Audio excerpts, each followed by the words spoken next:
নমস্কার, আমি নমিতা। আমার চ্যানেলে আপনাদের সবাইকে স্বাগত। আজকে আমি মিক্স বিরিয়ানি রান্না করব।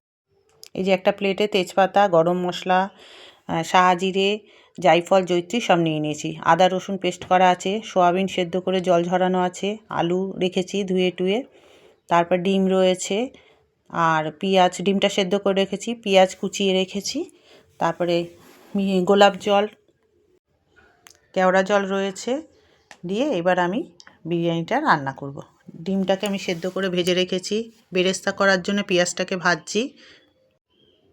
ভেজে নিচ্ছি, একটু লাল লাল হলে নামাবো। এই যে যেটা সেদ্ধ করে রেখেছি, সোয়াবিনের মধ্যে হলুদ দিয়ে দিলাম, হলুদ 1.5 চামচ লাগবে, দিয়ে দিলাম। জিরের গুঁড়ো দিলাম 1.5 চামচ।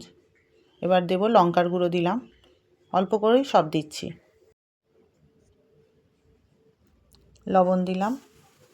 এই যে আদা রসুন যেটা বাটা ছিল সেটা অর্ধেক দিলাম, আর অর্ধেক আমি রেখে দিলাম, পরে লাগবে এটা। এটা হচ্ছে বিরিয়ানি মশলা দিলাম, বিরিয়ানি মশলাও খানিকটা দিয়ে দিলাম ওর মধ্যে, সোয়াবিনের মধ্যে। এবার গোলমরিচের গুঁড়ো দিলাম, গোলমরিচের গুঁড়ো যেটা গুঁড়ো পাওয়া যায় ওই গুঁড়োটা দিলাম। লঙ্কার গুঁড়ো দেব, লঙ্কার গুঁড়ো দিয়ে এবার ওটাকে আমি, এবার কেওড়া জল আছে সেই কেওড়া জলটাও দেব। সব কটা মশলা দিয়ে ওটাকে আমি মাখাবো। গোলাপ জলও দিয়ে দিলাম, বিরিয়ানি সেন্টের জন্য আমার এইসব লাগে। দিয়ে এবার এটাকে ভালো করে আমি মাখাবো, মশলা টশলা দিয়ে মিক্সড করব, সব যাতে মশলাটা ওর ভেতরে ঢোকে।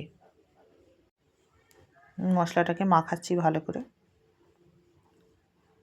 একটাও যেন বাকি না থাকে। মশলাটা মাখিয়ে আমি খানিকক্ষণ রেখে দেব এই সোয়াবিনটা। এবার যে বেরেস্তা ভাজানো ছিল ওখান থেকে অল্প আমি বেরেস্তা ভাজাটা আমি ওতে মাখিয়ে নেব। একটু একসাথে আটকে গেছিলো, ওই জন্য একটুখানি ভেঙে দিলাম। দিয়ে এবার ওটাকে বেরেস্তাটাকে এর সাথে সব মিশিয়ে নেব, নিয়ে খানিকক্ষণ আমি রেখে দেব। ভালো করে মিক্সড করে নিচ্ছি। এবার যে কড়াইয়ে যে বেরেস্তা ভেজেছিলাম সেই তেলের মধ্যে জল দিয়ে দিলাম, আর অল্প অল্প বেরেস্তা ভাজা ছিল ওর মধ্যে জল দিয়ে এবার হচ্ছে কাশ্মীরি লঙ্কার গুঁড়ো ওর মধ্যে দিলাম, আর বিরিয়ানি মশলাও দিয়ে দিলাম। ওর ভেতরে মিশবে, অল্প জল দেবেন কিন্তু আলুটা সেদ্ধ হওয়ার মতন। দিয়ে দিলাম, একটু নেড়ে দিলাম, ভালো করে নেড়ে দিতে হবে। দিয়ে এবারে জলটা একটু ফুটতে দিতে হবে। জলটা যেই ফুটবে, একটু 5 মিনিট মতন ফুটবে জলটা। এই যে আদা রসুন যে পেস্টটা ছিল সেটা আমি যেটুকুনি ছিল ওতে দিলাম, আর এতে দিলাম, দুটো ভাগ করে নিয়েছিলাম, এর মধ্যে দিয়ে এবার এটাকে আমি নাড়িয়ে নেব, ভালো করে নাড়িয়ে নেব যাতে মশলাটা যেন ওতে মিশে যায় জলটার মধ্যে। একটু ফোটার পরেই কিন্তু ওই মশলাটা দেবেন, যা একটু গ্যাসটা বাড়িয়ে দেবেন। তারপরে যে আলুটা যে হলুদ মাখানো ছিল ওই আলুটা আমি এই জলের মধ্যে দিয়ে দেব, সব কটা আলু আস্তে আস্তে দিয়ে দেব। এবার সেদ্ধ হতে দেব খানিকক্ষণ। আলুটা সব আমার যা যা আলু ছিল আমি সব ওর মধ্যে দিয়ে দিলাম, দিয়ে এবার একটু আস্তে আস্তে করে নেড়ে দিতে হবে। গ্যাসটা তো জোরেই দেয়া থাকবে, তাহলে আস্তে আস্তে করে হবে আর একটু ভালো হবে। এবার ডিমটাও দিয়ে দিলাম, ডিমটা আলাদা এতে ভেজে নিয়েছিলাম, সেটা দেখায়নি, সেদ্ধ করে ডিমটা আমি ভেজে নিয়েছিলাম। দিয়ে ডিমটাও দিয়ে আমি খুব আস্তে আস্তে করে ওটা নেড়ে নিলাম। ডিমটা দিয়ে আলুটা দিয়ে এবার খানিকক্ষণ হবে এইটা। আর যে মশলাটা যে মাখানো ছিল, আমি টমেটো দিতে ভুলে গেছিলাম, ওই জন্যে টমেটোটা কুচিয়ে ওর মধ্যে আমি দিয়ে দিলাম। টমেটোটা একদম দিতে ভুলে গেছিলাম। এবার ওটা দেখুন কীরকম ফুটছে, হয়ে গেছে আমার আলু সেদ্ধ। এবার আমি আস্তে আস্তে তুলে নিলাম, আলু আর ডিমটা আস্তে আস্তে তুলে নিলাম। দিয়ে তুলে নেওয়া হয়ে গেছে আস্তে আস্তে, যাতে জল না থাকে, একেবারে খুব আস্তে আস্তে করে করতে হবে। দিয়ে সব আলু আস্তে আস্তে তুলে, ডিমটাও আমি আলাদা তুলে রেখে দিয়েছি। ডিমটা আগে তুলে রেখেছি যাতে সেদ্ধ করা ছিল, তো ওই জন্যে আমি ডিমটা আলাদা তুলে রেখেছি। আর আমি একটা কড়াইয়ে, ওই কড়াইটায় আবার সোয়াবিনটা আমি যে মাখানো ছিল তার মধ্যে যে তেজপাতা, গরম মশলা, শাহ জিরে আমি ওর মধ্যে দিয়ে দিলাম। দিয়ে এটা খানিকক্ষণ কষবো, যেটা মাখানো ছিল ওইটাই আমি কড়াই তেল দিয়ে বসিয়ে দিয়েছি, সেটা দেখানো হলো না, ওটা আমি বসিয়ে দিয়েছি। এটা অনেকক্ষণ কষবো মশলাটা। আমার তো মশলা মাখানো ছিলই, তার মধ্যে এবার আলু দিয়ে দিলাম। ওটা যখন অল্প হয়ে গেছে তখন আলুটাকে দিয়ে দিলাম। আলু দিয়ে ওটার সাথে আমি ভালো করে কষবো। যে মাখানো ছিল ওতেই অর্ধেক মশলা আমার মজে গেছে। এবার যে ডিমটা ছিল সেই ডিমটাও আমি এবার দিয়ে দিলাম। আলুটা দেওয়ার খানিকক্ষণ পরে তারপরে ডিমটা দিয়ে দিলাম। ডিমটা আমার বেশিক্ষণ সময় লাগে না, আলুর ভেতরে মশলা ঢুকতেই বেশিক্ষণ সময় লাগে না। কড়াইটা ধরে নিয়েছি, নালে পড়ে যাবে। আমি পাশে আবার একটা হাঁড়িতে বসিয়ে দিয়েছি, জল বসিয়েছি, ওর মধ্যে সাজিরে গরম মশলা, তেজপাতা, লবণ সব দিয়ে দিলাম। দিয়ে এবার জলটা খানিকক্ষণ ফুটবে। ঘি দিয়ে দিলাম, ঘিটা আমার ভালো গলানো ছিল না বলে একটু গরম জলের ওপরে দিলাম, দিয়ে একটু ওর মধ্যে ঘি দিয়ে দিলাম। আর একটা বাটিতে আমি দুধ নিলাম, দুধটাকে একটু গুলে নিলাম। এর মধ্যে কেওড়া জল দিয়ে দেবো অল্প করে, সব কেওড়া জল, এটা সেন্ট হওয়ার জন্য আমাদের এগুলো ব্যবহার করতে হয়। কেওড়া জল খানিকটা দিলাম, ওই দুধের মধ্যেই মিশিয়ে দিলাম। তারপরে গোলাপ জল দিয়ে দিলাম, আমার যেটুকুনি ছিল আমি দিয়ে দিলাম, অল্প ছিল।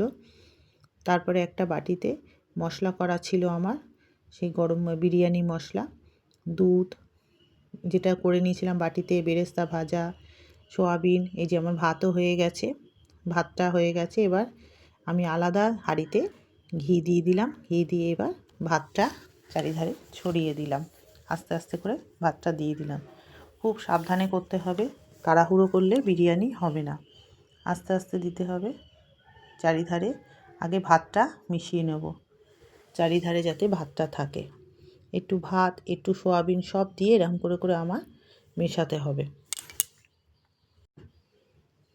ভাতটা আমার তলায় আগে খানিকটা ভাত, তলায় খানিকটা দিয়ে দিতে হবে। দিয়ে এবার আমি আলু দেব, ওরকম আলুটাও তাই আস্তে আস্তে করে সব সাজিয়ে দিতে হবে। বিরিয়ানি একবারে ওই মাখিয়ে দিলাম ওরম করলে কিন্তু বিরিয়ানি হবে না। আস্তে আস্তে করে আমি সব আলুগুলো, কিছুটা আলু দিলাম এখানে, কিছুটা আলু দিয়ে এবার আমি যে সোয়াবিনটা যে কষানো ছিল সে সোয়াবিনটা আবার দিয়ে দিলাম।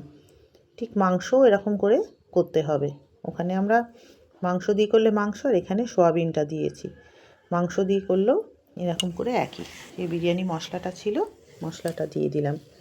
এবার সব পরপর করে দিতে হবে। বেরেস্তা ভাজা ছিল, সেই বেরেস্তা ভাজাটাও অল্প আমি দিয়ে দিলাম। খানিকটা মিশিয়ে প্রথমে সব এরম করে করে অল্প দেবো ভাত আর অল্প দেবো। আবার এই যে দুধটা যে করে রেখেছিলাম কেওড়া জল টল দিয়ে, সেই দুধটা দিয়ে দিলাম চারিধারে মিশিয়ে।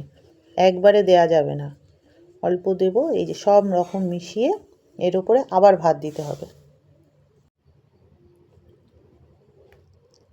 আমার বেশি ছিল না, আমি এই অল্প অল্প করে দিচ্ছি আস্তে আস্তে করে। ভাতটা খুব সুন্দর হয়েছে, চালটা যদি ভালো থাকে বিরিয়ানি খুব ভালো হয়। এই অর্ধেক মেশানো হয়ে গেছে, এরপরে আবার একটা ধাপ ঠিক ওরকম করে করেই আবার সাজিয়ে দেবো যতক্ষণ আছে। আমার এই হাঁড়িতে আমার 1 কেজি চালের হাঁড়ি, আমি 1 কেজি দিয়ে করছি। এই আস্তে আস্তে করে এবার সব মেশানো হয়ে গেছে, অল্প অল্প করে দিলাম, আবার ভাত দিলাম, এই ওপরে দেব বিরিয়ানি মশলাটা আবার দিয়ে দিলাম, বিরিয়ানি মশলা দিয়ে দিলাম, বেরেস্তা ভাত যেরকম করে দিয়েছিলাম প্রথমে আবার সেরকম করেই এখানে আমার সাজাতে হবে।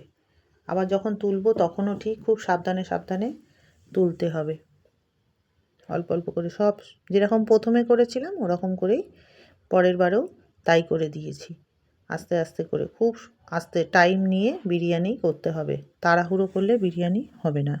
আমি যেহেতু একটু দমে বসাবো ওই জন্যে এই যে প্রথমে চাটু দিলাম, তার উপরে হাঁড়িটা বসিয়ে দিয়েছি, আস্তে আস্তে করে একদম অল্প আছে কমিয়ে দিয়েছি, দিয়ে আমি এই যে আমার বিরিয়ানি রেডি। এই যে কালারটা দেখেছেন কি সুন্দর হয়েছে, কালারটা খুব সুন্দর। বিরিয়ানি রেডি। ভালো লাগলে লাইক, কমেন্ট, সাবস্ক্রাইব করবেন। টাটা।